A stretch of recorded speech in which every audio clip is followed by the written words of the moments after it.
Welcome to Slow Medicine Radio. Our host is Integrative Medicine Dr. Michael Finkelstein. Michael offers medical advice from a holistic paradigm, including both medical and metaphysical philosophies from the full spectrum of human experience. Slow Medicine Radio offers fresh ideas on how to attain a state of wellness that seems distant given the limitations of today's medical paradigm. It introduces you to thought leaders who connect the dots between theory and practice, examining health from a broad perspective with regards to medical diagnoses, conventional and alternative therapies, healthcare policy, and related topics that warrant further thought and discussion. Slow Medicine Radio does not prescribe to take this or do that.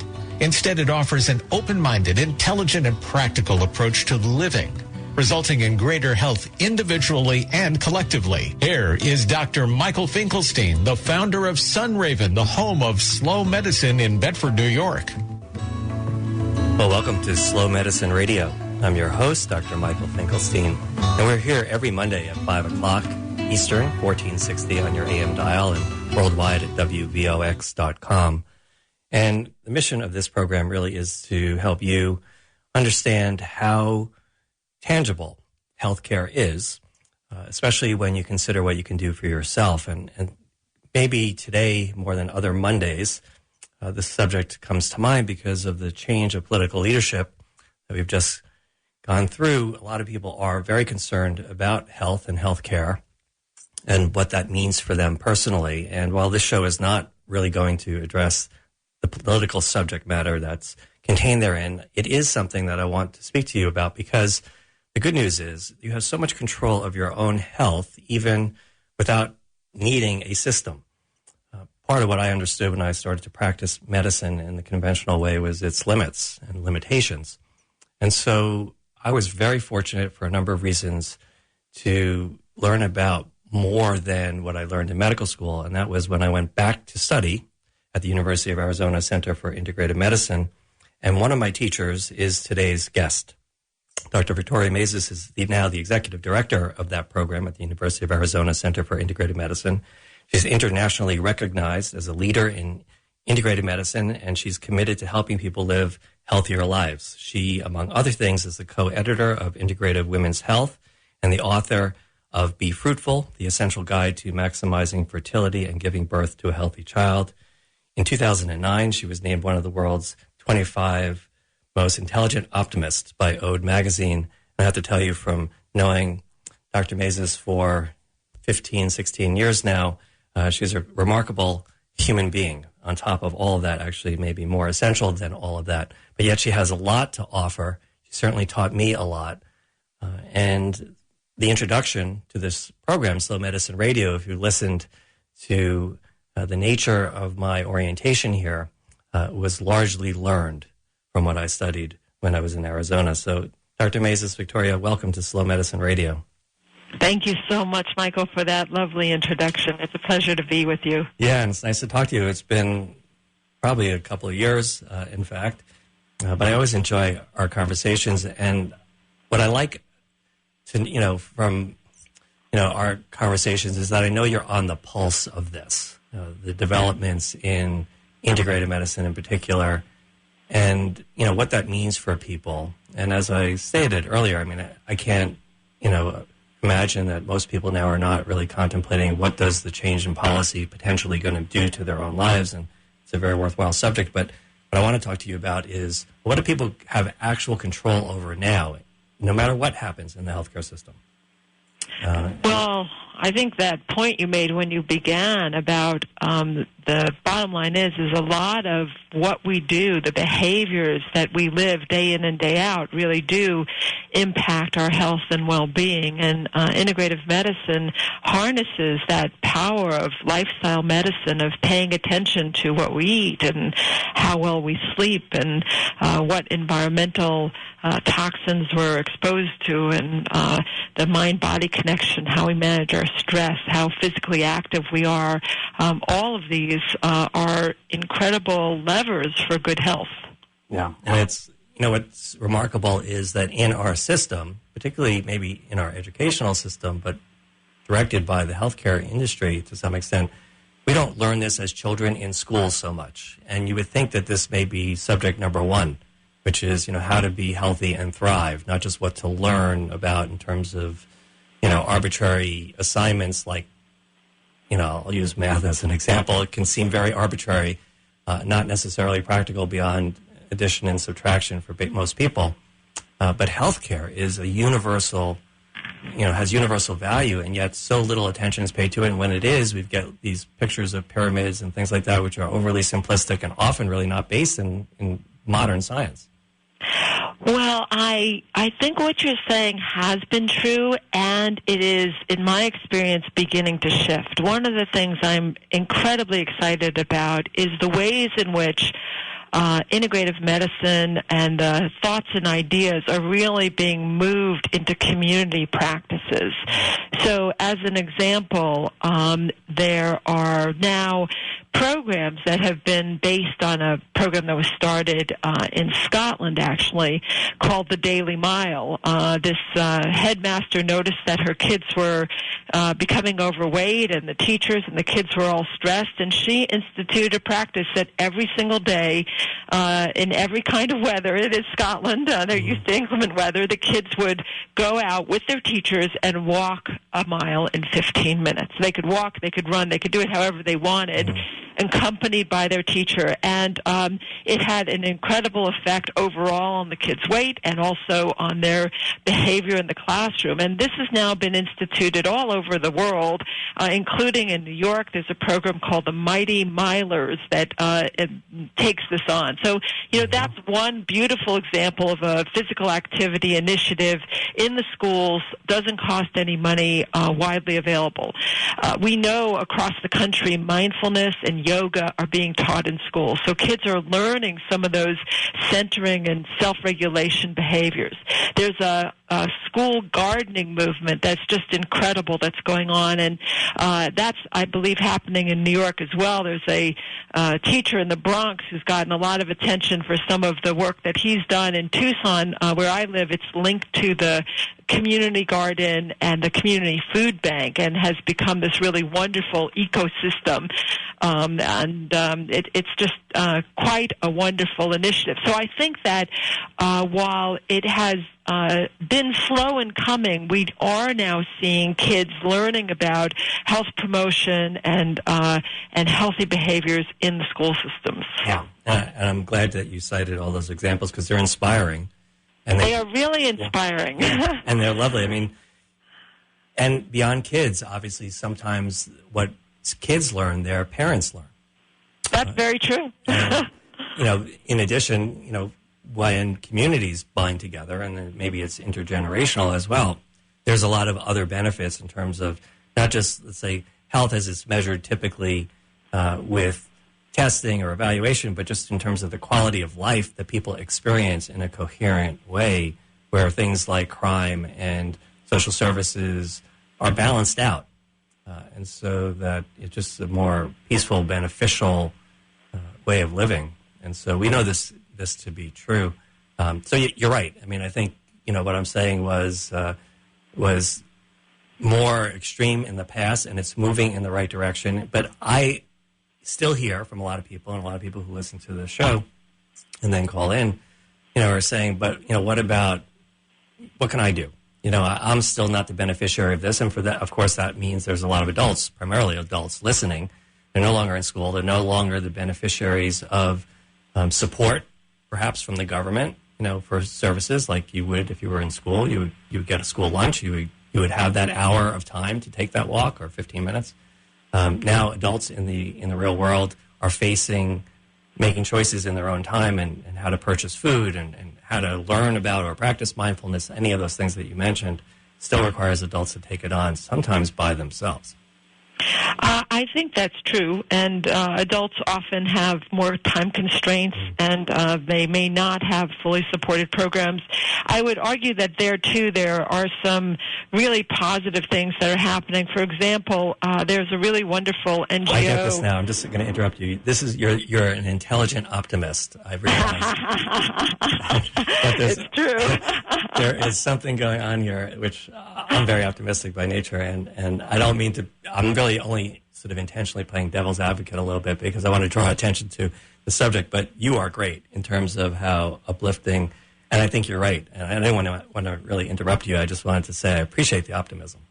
Yes, and I mean, there are certainly things we could point to that need to change. I do think, though, that this movement where some of the health promotion is moving out of the doctor's offices where it probably doesn't really belong. Doctor's offices are really oriented towards treating disease and are maybe not as well suited to promoting health as various places in the community. So just to name a couple of things, there's a wonderful nonprofit called Wholesome Wave, and it has these partnership-based programs where they offer double value coupons, so people who may not be able to easily afford healthy fruits and vegetables can go to a farmer's market and trade in their SNAP dollars, their food stamps, for twice the value if they're going to spend it on fruits and vegetables. That makes the food much more affordable and therefore much more accessible.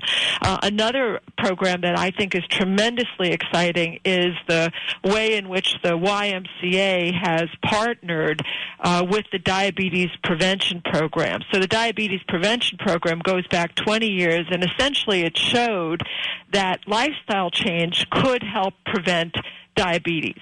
But it did it with one-on-one counseling, which is a very expensive route to go. And what happened is that eventually a researcher in Indiana, at the University of Indiana, translated the program into group visits, and then they partnered with the Y. And so now there's this very affordable program at the Y that's covered by some insurance.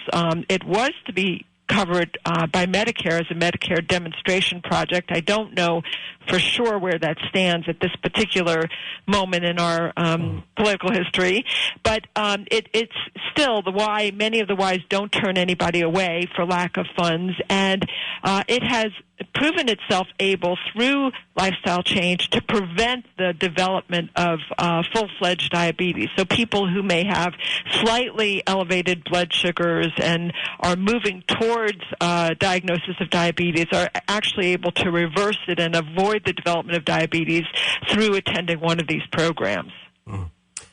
This is all important information for people, and I appreciate you sharing it. You know, when people, as you said, now are realizing that perhaps this information is not going to come from their doctor or in their doctor's office, that they really are going to find it elsewhere. You know, they come into the world often through the internet or social media and try to identify for themselves options that make sense. They also come across, and this is maybe the thing that I wanted to ask you specifically about, come across terminology about systems, integrative medicine being a term as an example, or holistic, or alternative, complementary. And there's functional medicine now, which is becoming popular in this area.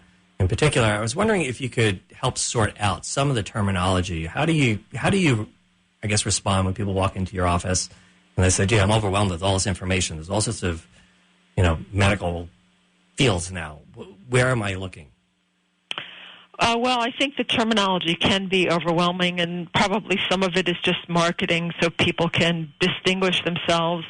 Ideally, we begin with healthy lifestyle and integrative, holistic, complementary, functional. Everybody is really very focused on a healthy lifestyle.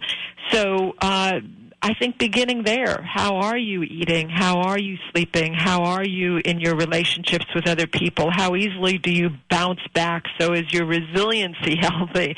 Are you being physically active? And to really begin with that kind of self-assessment across these different domains of the behaviors that are going to help you be healthy.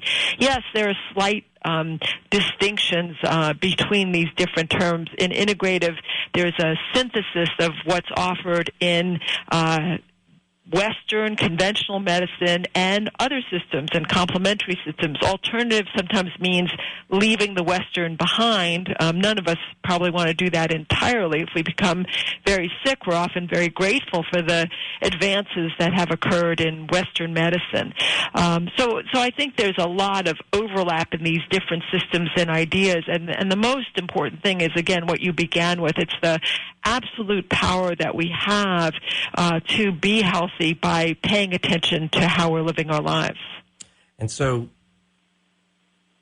then starting from there, and you mentioned some of the important tenets, ways we reflect on our own health by asking ourselves some questions, like how we're sleeping, how our relationships, how many days does it take us to get over the cold or the flu, as barometers for how we're doing, functional assays, if you will, of really a state of health and well-being that really is not measurable in the exact way that you would get your blood tested and say, oh, your blood counts are fine.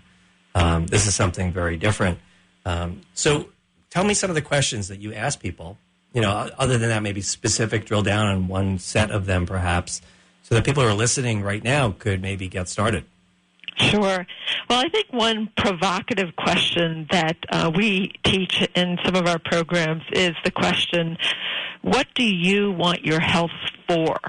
I mean, a lot of us talk about our health, and we assume that we all mean the same thing and are motivated by the same thing. But the reality is that what motivates us can be very, very different.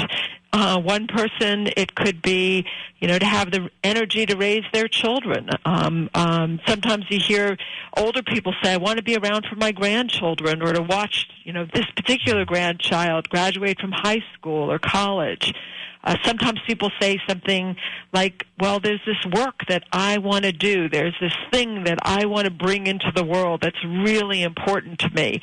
And so health, in and of itself is vague, but the motivation behind it, that deeper level of what it is that leads you to take the time and make the effort to follow those lifestyle behaviors, it helps bring people into the present moment. It has a kind of vitality to it, and it tells a story. It lets you get to know someone in a way that you otherwise might not. I think that's so insightful. It's often the first question I ask people as well. I say, if I was a magician, I could wipe away all your problems right now, whatever the obstacles you seem to be facing that you're aware of. Let's say they're all gone. Now, what would you do with your life? Maybe I learned that from you. But it just seems to me to, as you're saying, be very relevant, and it makes it very personal. And it often, a lot of times people, interestingly enough, know what to do, or they know many of the things that are important for them, like nutrition and stress management and relationships and looking for balance in sort of work and life, et cetera. But they find it difficult to actually execute the plan. And part of what's missing, perhaps, is that motivation that comes from really understanding why you want to be healthy. Why is that important? I agree with you. Absolutely. So now people, sort of are venturing out and they're learning about things like food and nutrition and supplements, and they have access to occasionally, complementary practitioners, people, let's say, who practice Chinese medicine or Ayurveda or energy medicine, mind-body medicine, all these subset practices that you and I both know and agree can be very useful and enjoy as well. But people then go into their doctor's office as well, because that's part of, the routine. They don't always share what they're doing because they're fearful, perhaps, of being sort of rejected in some way by the medical establishment, because what they're doing is peripheral or marginal or not necessarily justifiable or even appropriate. So people are hesitant, one, and anticipating that conversation they may have with their doctor that they don't want to have, that they may decide never to have. They don't even go to those practitioners because they're somehow our culture is intimidating people, I believe. Our medical culture is intimidating people to sort of try things, to consider things. What's your thoughts on that? Well, I think people I think there's two questions here. One is, what is the challenge about having that conversation with your regular doctor, your Western doctor? And two, are people hesitant to have an experience outside of that medical system, and why might that be? It's always very distressing to me when I hear about the criticisms that sometimes people give to integrative medicine or an alternative medicine practice. And, it falls into different categories. Sometimes someone will say, well, there's no evidence for that. In my experience, that often means that the physician hasn't looked at the evidence. And it's just an easy thing to say. They weren't taught it in medical school. They haven't taken the time to look, and they're uninformed, sadly.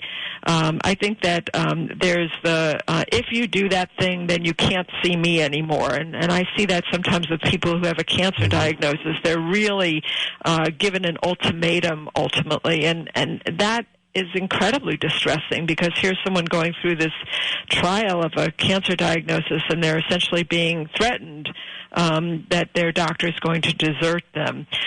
So those are the most extreme and the most challenging messages, in my opinion, that people get. Often there's just ignorance, and people say, I don't know anything about that. I don't know if that'll work or not, or, there's no harm in trying. Of course, when someone says there's no harm in trying, there's a bit of an implication that it's probably not going to be helpful either. So at the Center for Integrative Medicine at the University of Arizona, as you know, we have been working very hard to educate physicians about integrative medicine so that we can combat some of the ignorance and just help everybody so that there's a better playing field, and that we can all communicate more effectively with one another and work more collaboratively.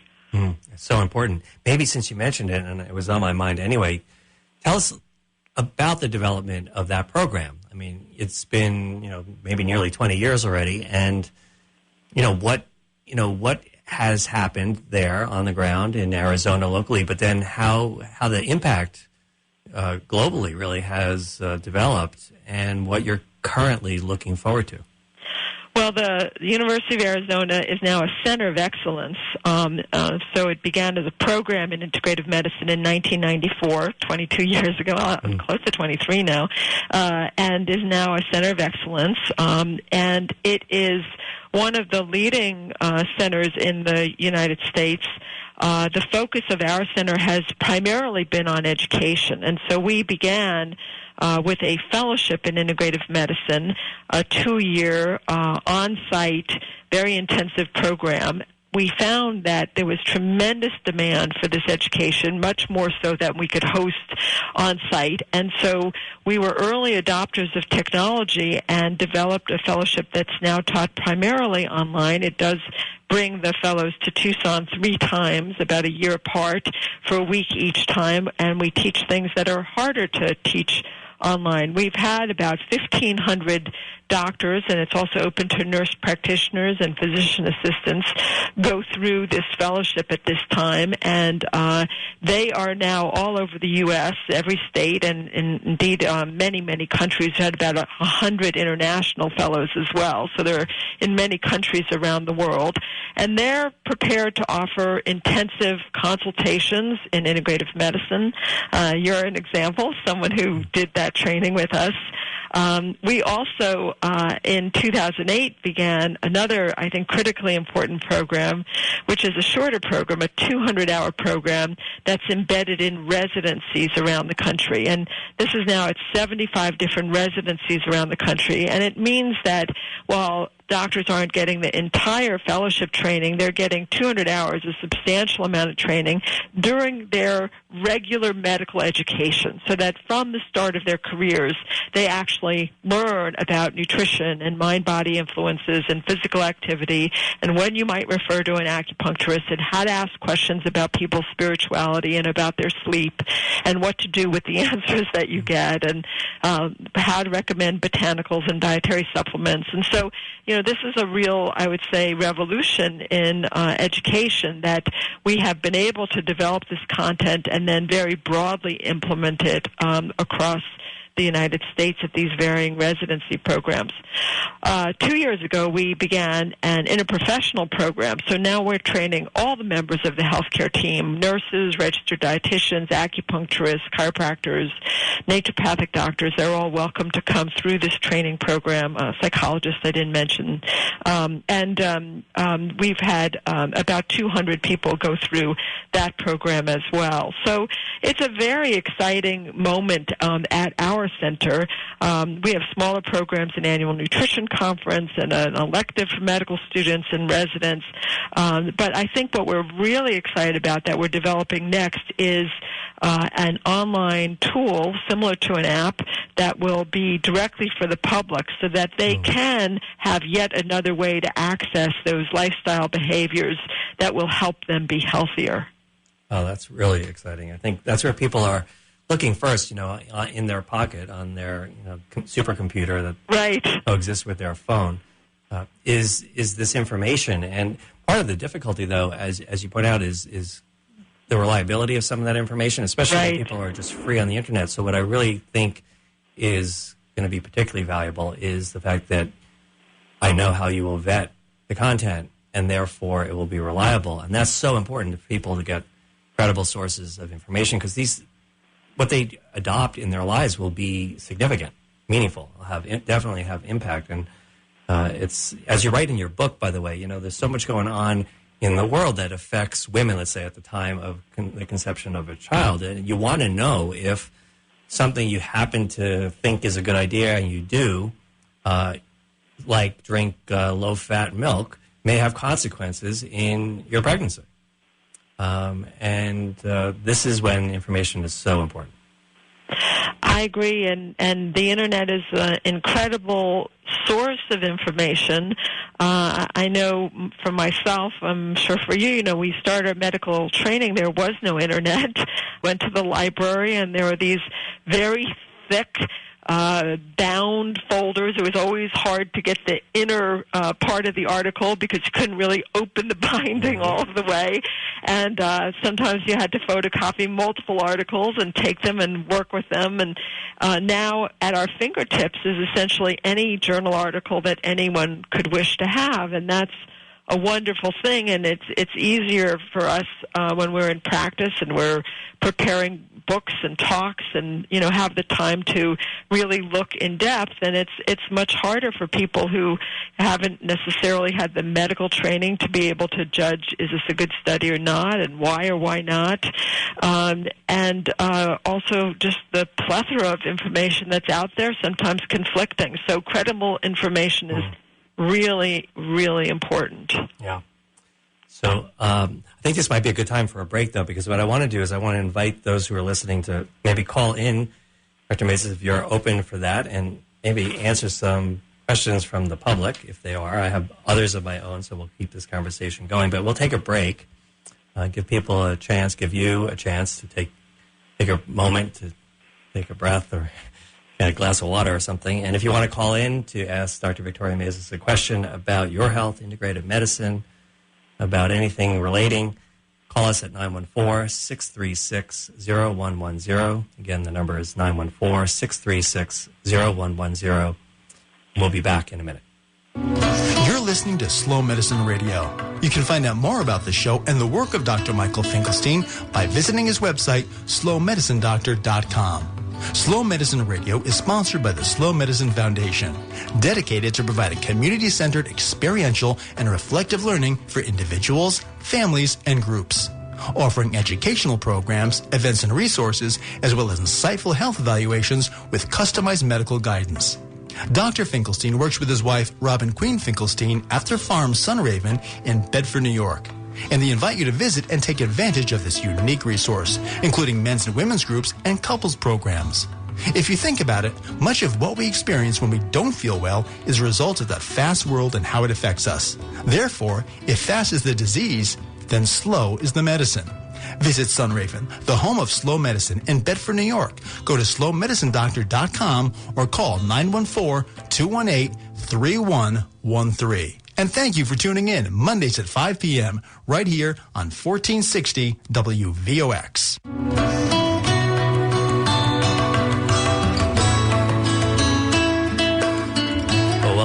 to Slow Medicine Radio. I'm your host, Dr. Michael Finkelstein, and the number again is 914-636-0110 if you'd like to call in and share in this conversation. I'm speaking with one of my teachers, the now Executive Director of the Center for Integrative Medicine at the University of Arizona, Victoria Maizes. And it's really important to have more of these conversations, I think, in a sense, because to encourage people, like you said, maybe traditional physicians don't have the time or remain somewhat ignorant of all the information out there that we're just discussing. So maybe asking them or expecting them to provide us lengthy answers, which some of this is not ideal. I mean, their focus may be on the acute condition that we present with, but the chronic day-to-day stuff is still very important to us, and we have to go elsewhere. And so what you're doing in the world, and I know what you're doing for 22 years,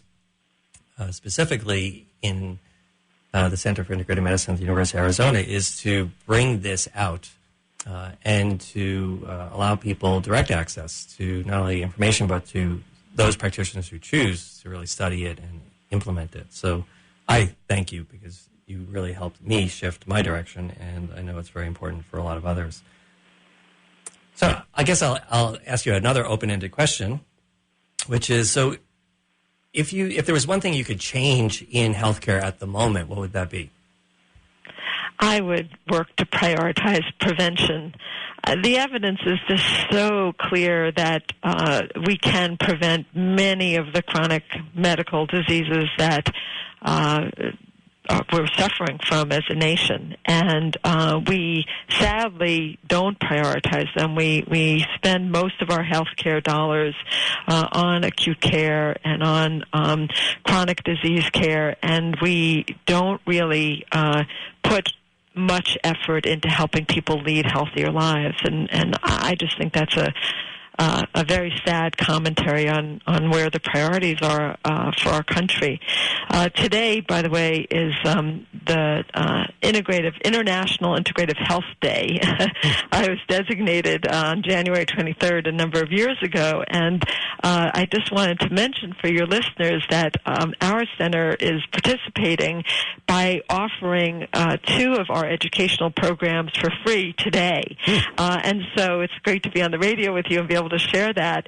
One of them is an online course that's called An Introduction to Integrative Mental Health. So if any of your listeners struggle with either anxiety or depression, this can be incredibly helpful in terms of finding ways to reduce those symptoms without necessarily needing to resort to medication. And then the other one is an Introduction to Environmental Health, and that gets to some of the lesser-known things that we're exposed to, whether it's in our food or our water, air pollution, in products we may be using, like our shampoo or moisturizer, sunscreen, et cetera, and how to make wiser choices. And so if any of your listeners are interested, they can enroll in those courses. They're good for, I think, 3 months. So they don't have to take the course today, but they have to enroll today. And our website is azcim.org. So it stands for Arizona Center for Integrative Medicine, azcim.org, and just invite your listeners to take advantage of that today. Oh, what a good coincidence. I mean, that's yes. Phenomenal. And I think that's more of the service that you're providing, more evidence of that. We do have somebody on the call. Are you ready for one? All right. Welcome to Slow Medicine Radio.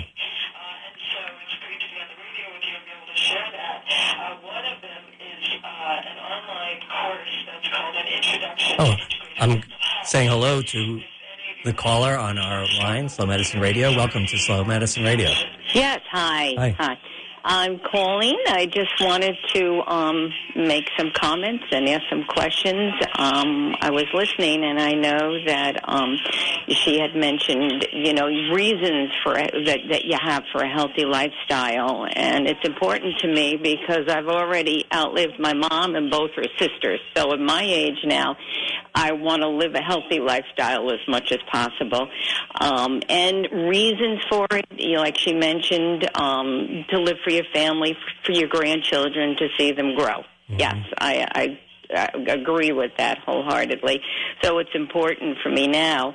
And another issue was educating children and in school, and the dangers, especially of sugar, where when we were growing up, we drank the soda, we ate candy, and just weren't aware of all the dangers of, causing obesity and diabetes. And, we're making a conscious effort to educate our children on what are healthy foods for them to eat. So I agree, and I think it's important that they learn about it in school and as much as possible.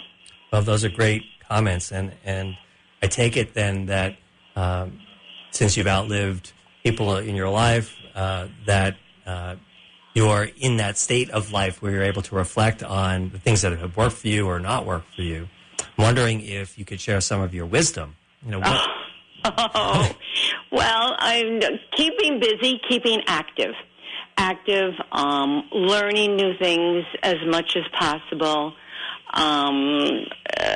being accepting of all different types of people, and just sharing your knowledge and learning. Just learning as much as you can every day.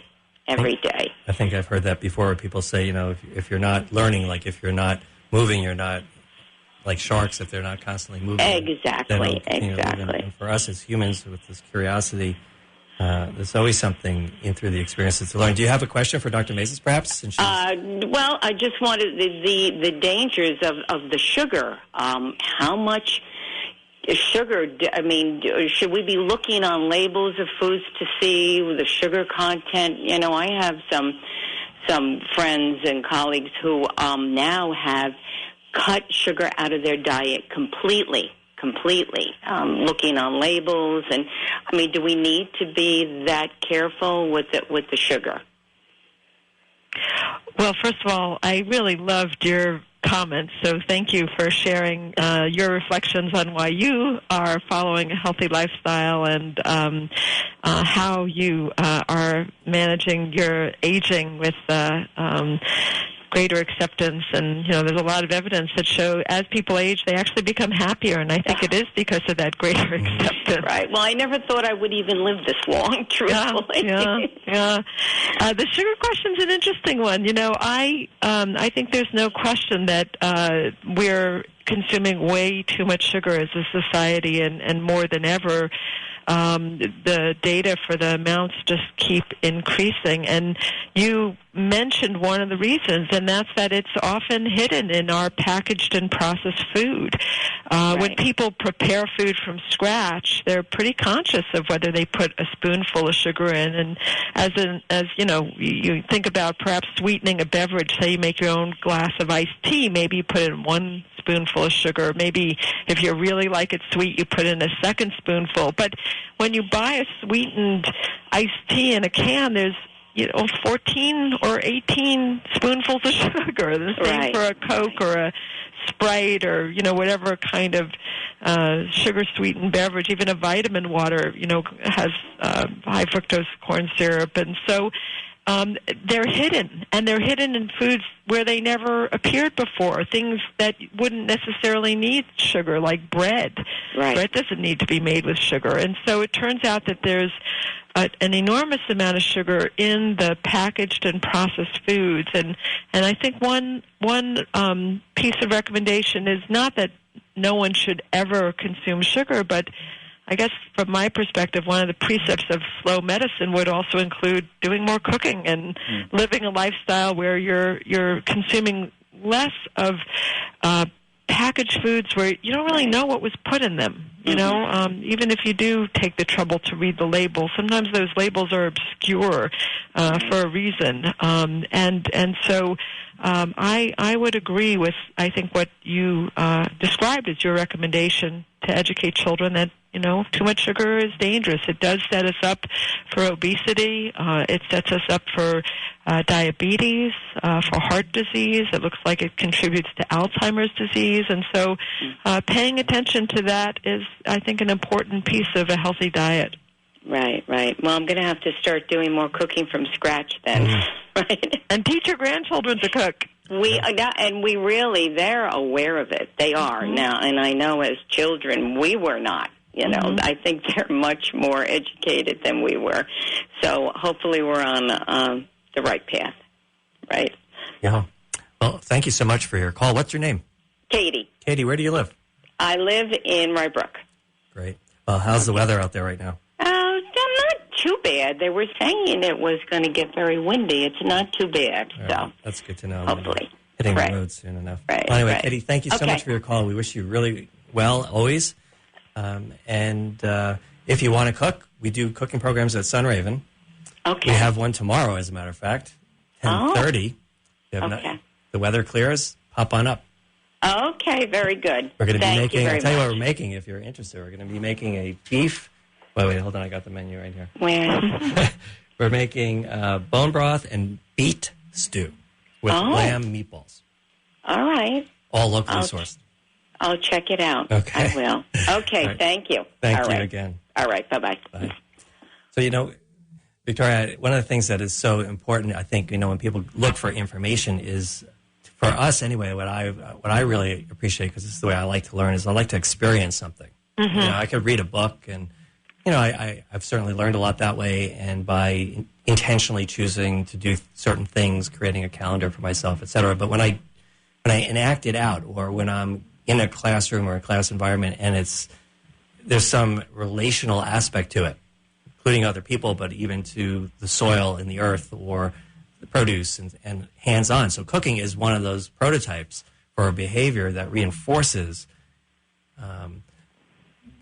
the type of medicine that I and I think we all appreciate, is a way of living that transcends the do's and don'ts.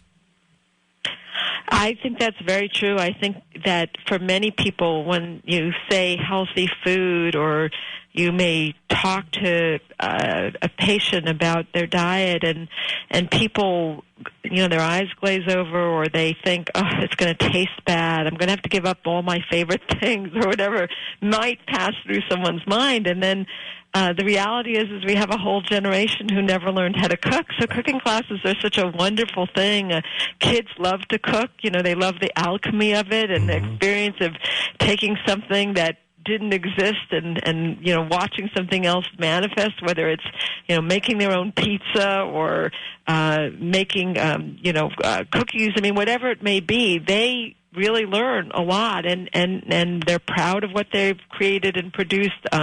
Families cooking, I mean, you can talk about as well the intention that is therefore laid into the food when you cook a food for your family, and you're cooking with love and with that sense that you're going to bring everyone together and host and create an experience. It's a little different from industrial fast food.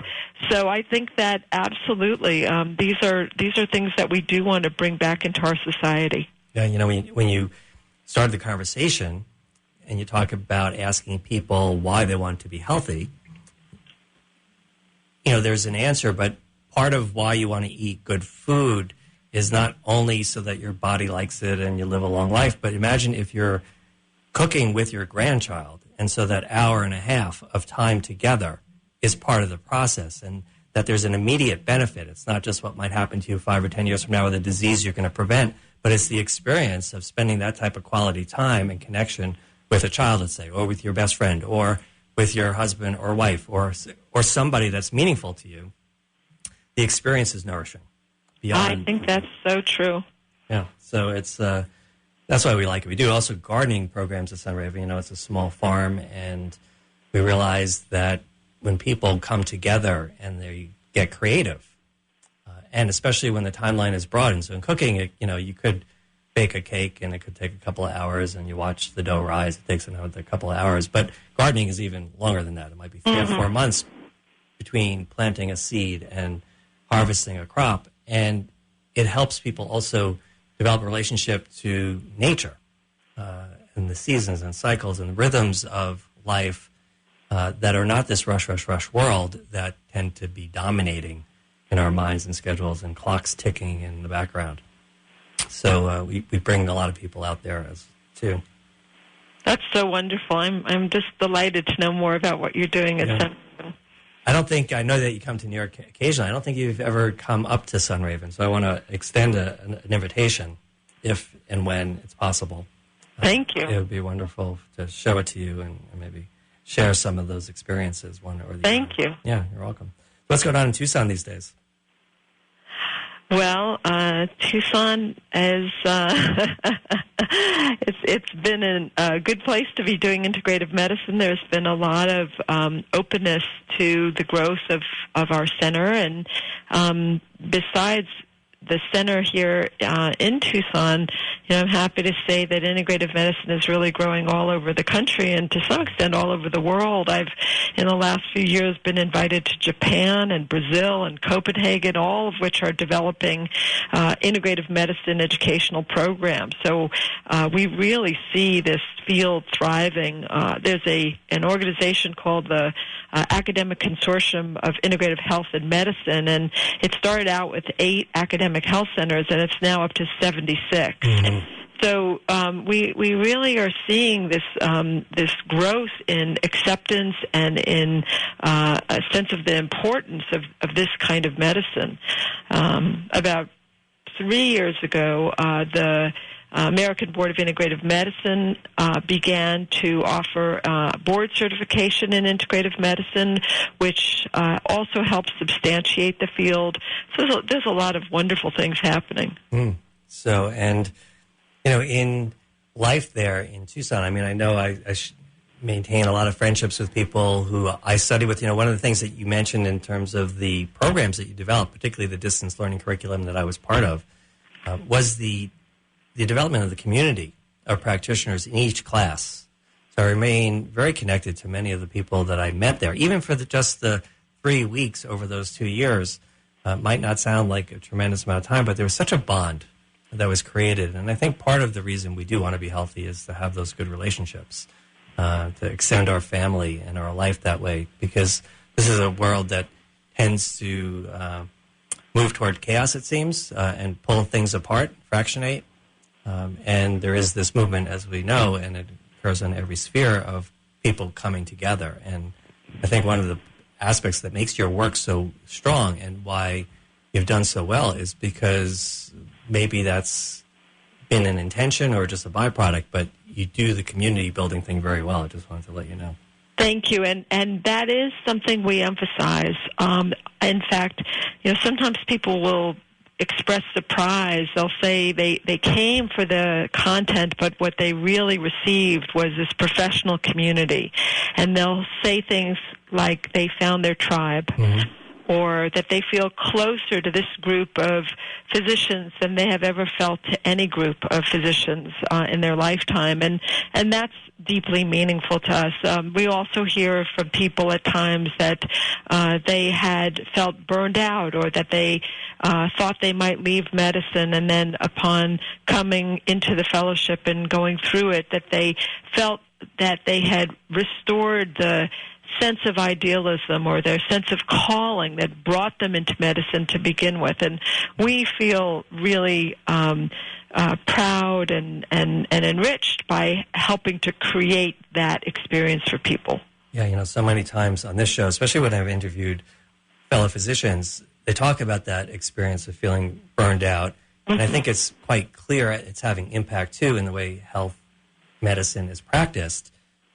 And physicians need some healing themselves.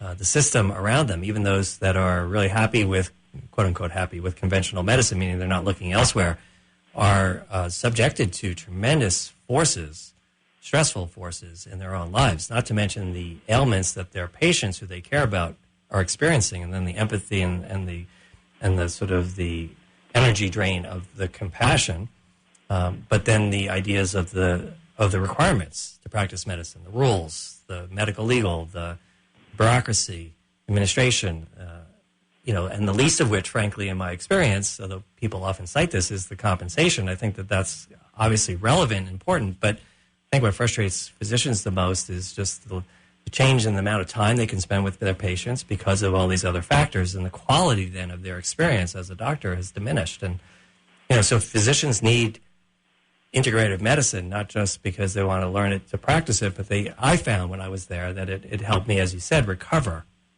some of my own bearings and learn to take care of myself.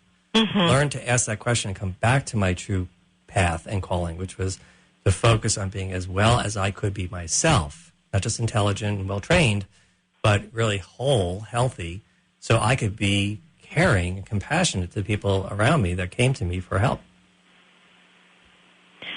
Well, you said it beautifully, and I do think that many doctors are stressed, and we know that burnout is as high as 45 to 50% in primary care physicians, which is really disturbing.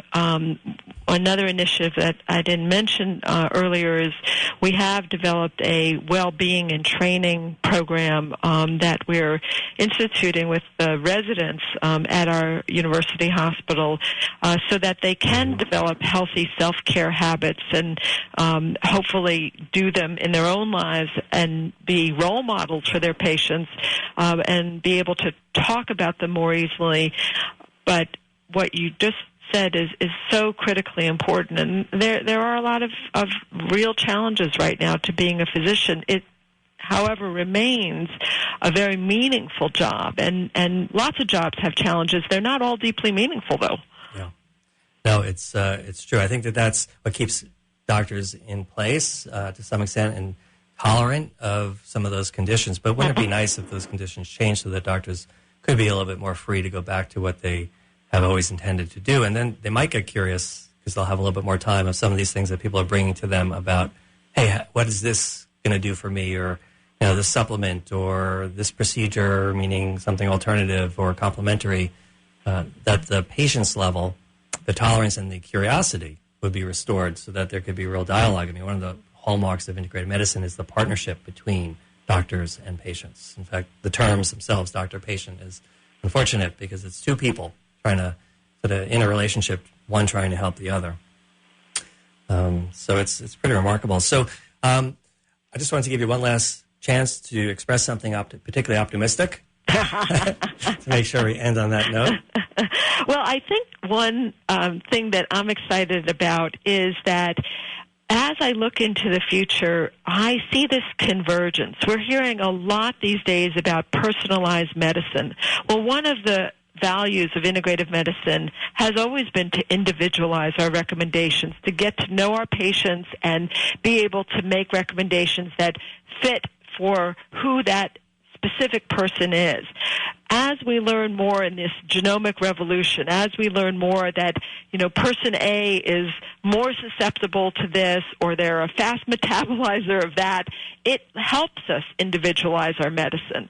As we learn more about the microbiome, we are able to help people do things that strengthen their immune systems and help with their health promotion. The naturopathic doctors said this. They said you have to start with the gut, and now medical science is proving that they were right, that this microbiome that we knew so little about until recently is critically important to our overall health. So I'm excited about this convergence, and I do believe that it lends itself to integrative medicine becoming more successful and more the norm in our country. Well, hear to that. Thank you so much for sharing all of your wisdom and this time today.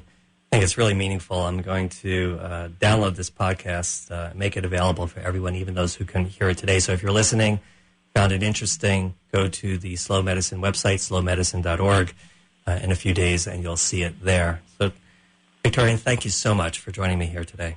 It was my pleasure, and I really enjoyed the conversation. All right. Be well. Say hi to everyone. Take care. Okay. Bye-bye. Bye. And so, again, if you want to hear this show again or share it with a friend, you can go to slowmedicine.org, and it'll be posted in a few days. The next show, meaning next week, I have a very interesting group of people who are going to be joining me. They're going to be high school students from the Bronx High School for Science and Mathematics. They're part of the Question Project.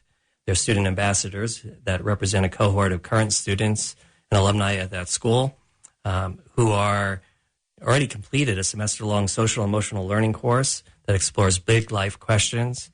They're currently engaged with their peers on subjects such as choice, purpose, fearlessness, interconnectedness, and what it means to be part of a bigger picture. And what I want to speak to them about next week is what it will take our country to heal.